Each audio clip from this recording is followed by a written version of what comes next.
তিনটে কালারের লস্যি।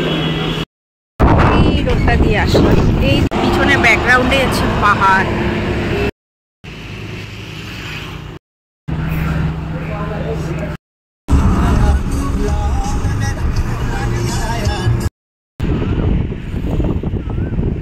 সাপ টাপ থাকতে পারে জঙ্গলে। তো আমাদের যেটা কথা,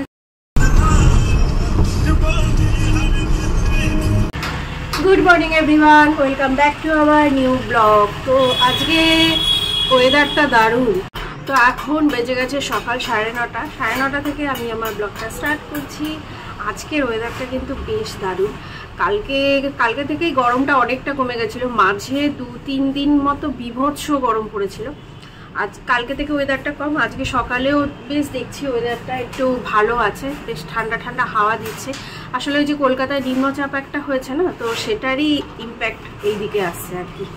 তো আজকে যেহেতু সানডে, একটু ঘুম থেকে উঠতে দেরি হয়ে গেছে। ভেবেছিলাম তাড়াতাড়ি উঠবো, কিন্তু হয়নি আর কি। সানডে বলে একটু ল্যাদ খেতে গিয়ে এই অবস্থা হয়েছে।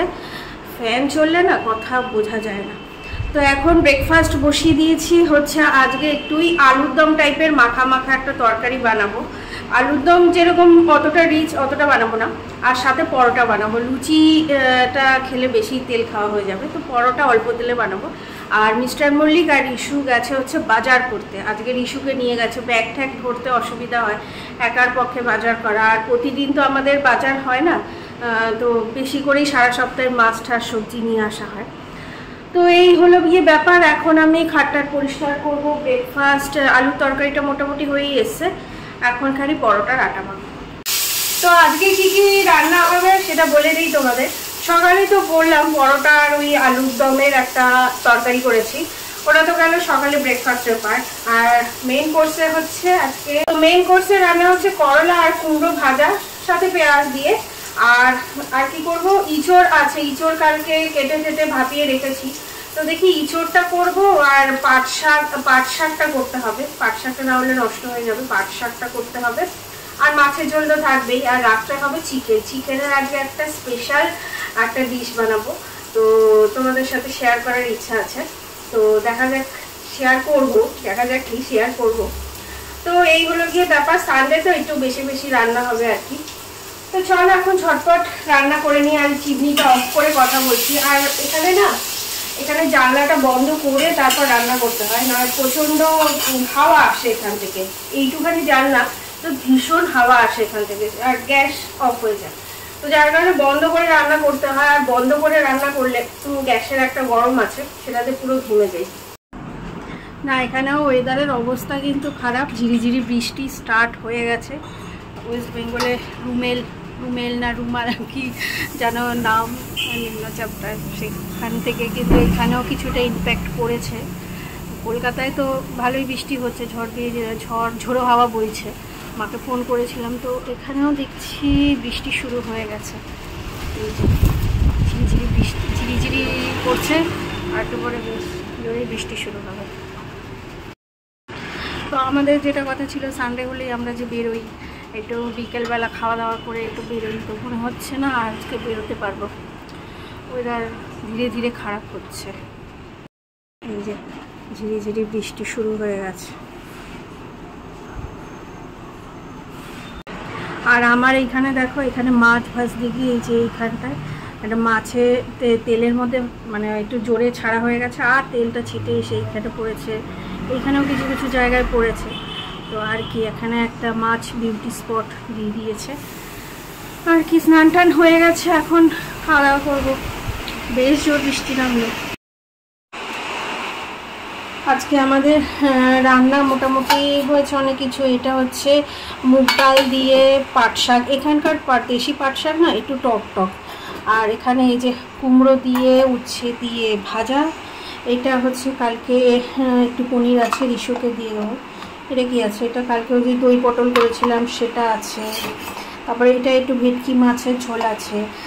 আর একটা হচ্ছে এটা নতুন মাছ আমার কাছে, রূপচাঁদা মাছ। এই মাছটার নাম আমি শুনেছি, বাট কলকাতায় পাওয়া যায় না, মানে আমাদের বিরাটিতে পাওয়া যায় না।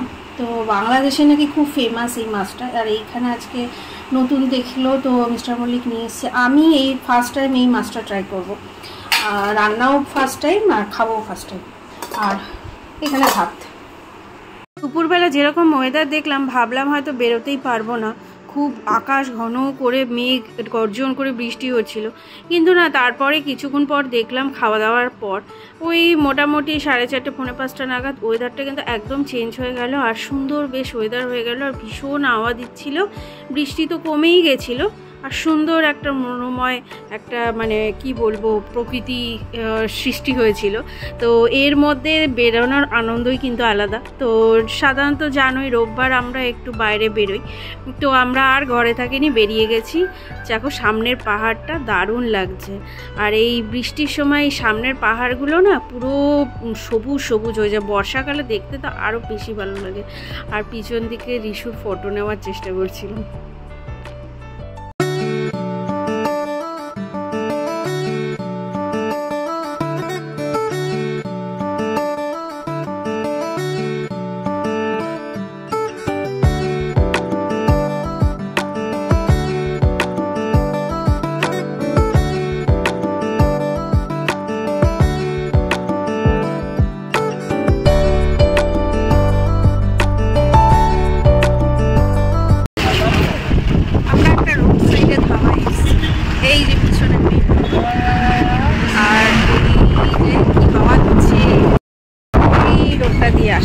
এই দিকটা চলে গেলে কলকাতা আর ওই দিকটা চলে গেলে রাঁচি।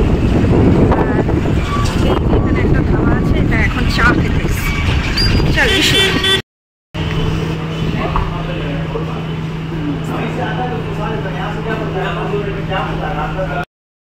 3টে কালারের লস্যি, আমারটা হচ্ছে পিঙ্ক, রিশুটা হচ্ছে ওই অফ হোয়াইট পেস্তা। আচ্ছা, আর এটা হচ্ছে নর্মাল লস্যি, আর আমার এটা মনে হয় স্ট্রবেরি, এই কারণে পিঙ্ক কালার হয়ে গেছে। এনে তোর এটা।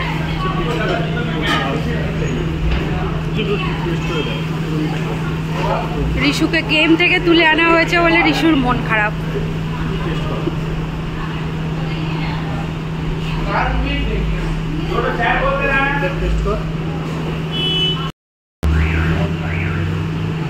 এটা স্ট্রবেরি।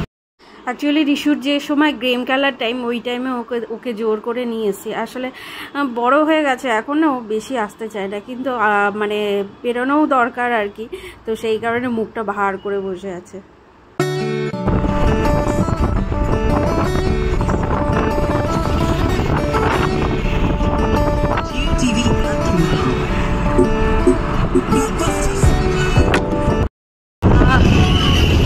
কি সুন্দর হাওয়া।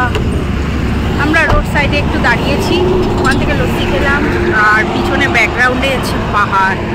এই যে দেখো কত বড় পাহাড়। এই জায়গাটা দিয়ে বিশাল উঁচু, পাহাড়টা বেশ উঁচু আর ঘন জঙ্গল।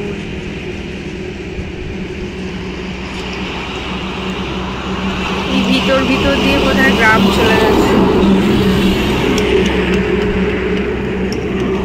এই যে মেন রোড, আর তার ঠিক পাশে এইরকম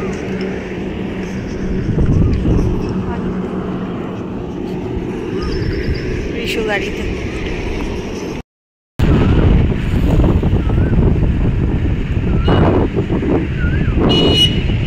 ওইখানেই দাঁড়াও, বেশি দূরে যেও না, সাপ টাপ থাকতে পারে জঙ্গলে। কোথায় যাচ্ছে কে জানে, আমিও যাই সাথে। জামশেদপুরে এসে এখানে এত চারদিকে মানে প্রকৃতি সুন্দর, এক্সট্রা করে আর কোনো টুরিস্ট স্পটে যেতে হয়। চারদিকটাই সুন্দর, সবচেয়ে বেশি সুন্দর এই পাহাড়টা লাগে। তো চলো আজকের মতো আমাদের ঘোরা কমপ্লিট। এখানে বাড়ি থেকে বেরোলেই না সামনে মানে পাহাড় দিয়ে রাস্তা দিয়ে খুব সুন্দর লাগে, খুব বেশি দূর যেতে হয় না, সামনেই সুন্দর একটা মানে প্রাকৃতিক মনোরম দৃশ্য দেখে এখন বাড়ি ফিরছি। এখন ওই সূর্য অস্ত যাচ্ছে আর সামনের আকাশটা কিন্তু দারুণ লাগছে। তো বাড়ি ফিরে এসে সকালেই বলছিলাম না একটা চিকেনের রেসিপি বানাবো আজকে, তো ওটাই এখন বানাবো। এখানে একটু টক দই জল ছড়িয়ে রেখেছি, দেখাচ্ছি তোমাদের। তো আমি এখানে লেগ পিস নিয়েছি, বড় বড় 4টে লেগ পিস নিয়েছি। আর এর মধ্যে জল ঝরানো টক দই, লঙ্কা, আদা, রসুন এই পেস্টটা দেবো, আর একটু কাশ্মীরি রেড চিলি পাউডার আর একটু কসুরি মেথি দিয়ে আপাতত মেখে রাখবো। এটা যতক্ষণ মেখে রাখবে ততক্ষণের জন্যই ভালো। আমি খুব বেশি সময় পাবো না, ওই 1 ঘন্টার মতো 45 মিনিটের মতো মাখিয়ে রেখে দেবো। তোমাদের তো বলাই হয়নি যে ডিশটার নাম হচ্ছে চিকেন মহারানি। তো আমার চিকেন মোটামুটি ম্যারিনেট হয়ে গেছে 1 ঘন্টা মতো। এবার আমি পরের স্টেপটা করছি। তো এখানে আমি তেলের মধ্যে গোটা গরম মশলা আর একটু কসুরি মেথি ফোড়ন দিয়ে দিয়েছি, তারপর পেঁয়াজটা দিয়ে দিয়েছি। বা পেঁয়াজটা হালকা ভাজা ভাজা হয়ে গেলে এখানে আমি আদা, রসুন, লঙ্কা আর পেঁয়াজ বেটে রেখেছি। টমেটো এই রান্নায় ইউজ করব না। আর টক দই দিয়ে আর কসুরি মেথি আর রসুন আর আদা দিয়ে তো এটা মাখিয়েই রেখেছি। আর এই পেস্টটা বানিয়ে নিয়েছি, একটু গোলমরিচের গুঁড়োও দিয়েছি। আচ্ছা, আমি মশলাটা দিয়ে দিয়েছি। মশলাটা দিয়ে ভালো করে কষিয়ে এখন চিকেনটাও দিয়ে দিয়েছি। চিকেন মানে যে ম্যারিনেট করা চিকেনটা ছিল সেটা দিয়ে দিয়েছি। আর এটা এবার একটু ঢেকে ঢেকে একটু কষাবো, কেন কি চিকেনটা সিদ্ধ হওয়ার ব্যাপার আছে। খুব বেশি জল এই রান্নায় ইউজ হবে না, আর একেবারেই মানে হলুদ ইউজ হবে না। তো কালারটা এরকম সাদাটে সাদাটেই থাকবে। তো চিকেনটা একটু ঢেকে ঢেকে রাখি এখন আপাতত। চিকেনটা একটু সিদ্ধ হওয়ার ব্যাপার আছে, কেন কি এখানে 3টে লেগ পিস বেশ মোটা মোটা আছে। আচ্ছা, চিকেন কিন্তু আমার এখানে একদম সিদ্ধ হয়ে গেছে খুব ভালো মতো। এখানে মশলাটাও ভালো করে কষে গেছে আর চিকেনটাও সিদ্ধ হয়ে গেছে। এই গোটা গরম মশলাগুলো তুলে তুলে ফেলে দিচ্ছি। আর লাস্টে এই রান্নাতে খুব বেশি একটা জল ইউজ করব না। লাস্টে এখানে একটু দুধ দিয়ে দেবো গ্যাসটাকে সিমে করে। আর এখানে একটু কাজু আর অ্যালমন্ড বেটেছি সেটা দিয়ে দেবো। অ্যালমন্ডগুলো একটু গরম জলে ভিজিয়ে রেখেছিলাম।